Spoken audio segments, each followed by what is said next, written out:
Yeah, yeah, definitely. Yeah. So, yeah, good example with an athlete I work with here out of Montana. He lives in Missoula, Jeff McGavero. Um, Is that how you say his he name? was racing UTMB in 20, this would be 2024. And I was out there. He had his crew, his wife, Madison, out there as well. And really good shape. Well, obviously, professional athlete, UTMB, big race of the year. And he was kicking off, and I was down the trail a little bit. Ended up checking in with his crew, and there was word when they saw him that he was just kind of feeling like a little bit low energy. Kind of noticed he was like sweating like a little bit more than typical, and yeah, he just felt like he was kind of falling behind. Like, and what he mentioned was like hydration. He even brought it up. And so he brought this up pretty early on in UTMB. And so for people who don't know, UTMB starts on a Friday at 6 p.m. So they go into the nighttime. The weather can really be anything, right? It can be cold. It can be kind of a little bit more humid. It's known to be a little bit more on the humid side than like dry. That year, 2024, I wouldn't say it was overly cold. It was probably like in the middle. It wasn't like hot. It was kind of like comfortable for runners. Anyhow, so Jeff gets kind of going down the trail, and then got another feedback that he was feeling a little dizzy. And so whenever I hear the word dizzy, I'm like, okay, this isn't good. Something's going on. So I had messaged with his crew to encourage him to take in more sodium, right? Because I know that, again, the sodium's going to help bring the blood volume up, right? And so I was like, you know what? Like, if he's feeling dizzy, if he's feeling like a little low energy, maybe we got to get that volume up like the best we can, you know? And so it's kind of a ditch effort to see if that would help. And I'm down the trail again, kind of away from crew, and got word that that helped in the moment. Like, he noticed it pretty quick that after he took a good dump of sodium, and I forget what it was through, like a drink mix or like a salt tab or something, his energy levels came up. So that was the flag for me. And, he ended up grinding it out and getting it done. Wasn't injured or anything like this. So kudos to Jeff for kind of sticking with it and having, good experience overall, considering the day, right? And learning from it. But after the race, we came together and we're like, you know what? We both knew. We're like, you know what? We got to dive into the hydration even more, right? He knew that he was kind of a salty sweater, the classic, like you finish a run and your hat's kind of caked, like it's all white, right? He kind of knew that, and he thought he was targeting that sodium loss in his training and in racing, but we knew something was off, right? So I was like, all right, Jeff, I'm going to reach out.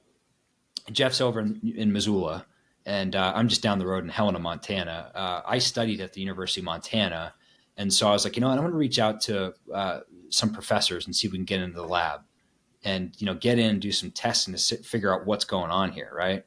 And Jeff was now signed up for Helena, right? Pretty shortly after UTMB. And so we had a pretty short time frame to figure out what that fluid turnover sodium concentration was in a sweat. We had like 3.5 weeks. So it wasn't like we had like months to kind of figure this out. So we got into the lab. Really grateful to be able to have connections at University of Montana and get into the lab. They do a lot of testing with wildland firefighters, with heat stress and also energy expenditure. And they've got some really cool heat chambers in their lab that we're able to get in on. And so we did a test in there to figure out fluid turnover. We set the heat chamber kind of what we thought Helena temperature would be and humidity. We set it, the heat chamber is at like 90 Fahrenheit and like 30% humidity. So again, it wasn't like to a T, and ended up actually being warmer at Javelina.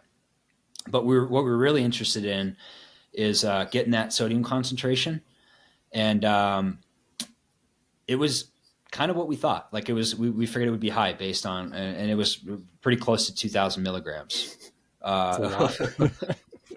So if anyone's done a test or know people who have done testing, like, that's on the high end, right? That's definitely on the higher end of sodium concentration in the sweat. So yeah, we knew that was definitely an area that we were going to focus on dialing in and making some big changes with. And you could say it was just simple as just increase your sodium, per liter. His fluid turnover for that hour and that 90 degrees and 30% humidity, running at pretty much recovery, low end of zone 2 effort. It was an easy effort for context in the heat chamber. He lost over 2 liters, and which is over 4 pounds, pretty significant. You would think it'd be more, but so combining that and his sodium concentration, we knew we had to make some pretty big adjustments with his hydration plan, right? Yeah, and then it sounds like you had a pretty good result at Javelina, right? Yeah. And so we cut to the chase. I think literally 2 days after that, we were kind of dialing in some pretty good, high aerobic work on his long runs. And he had a good kind of cruiser long run where we were able to kind of put that increase in sodium, but we wanted to be progressive with it, not just say, he was probably taking, again, just kind of through sports nutrition kind of approach, right, to getting the sodium in. And so he was probably like 4, maybe 500 per liter kind of approach. And now we wanted to kind of target like closer to like 13 to 1500. At least we were kind of aiming for 1500 milligrams per liter and a half, because with his high fluid turnover rate, we knew that we needed to be over liter, right, at Lena especially, right? And so we wouldn't have known that if we didn't get in that heat chamber at that temperature, run at that intensity. We knew that might even go up if the temperatures are warmer on the day and he's running at aerobic threshold or slightly faster, right? So we needed to challenge both the fluid intake combined with the sodium. And that, like, I'd say within that session, that workout, he was like, I feel night and day different, right?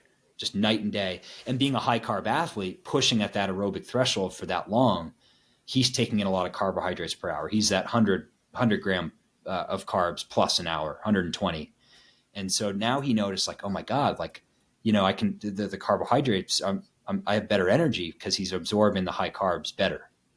Right. So things really started to shift.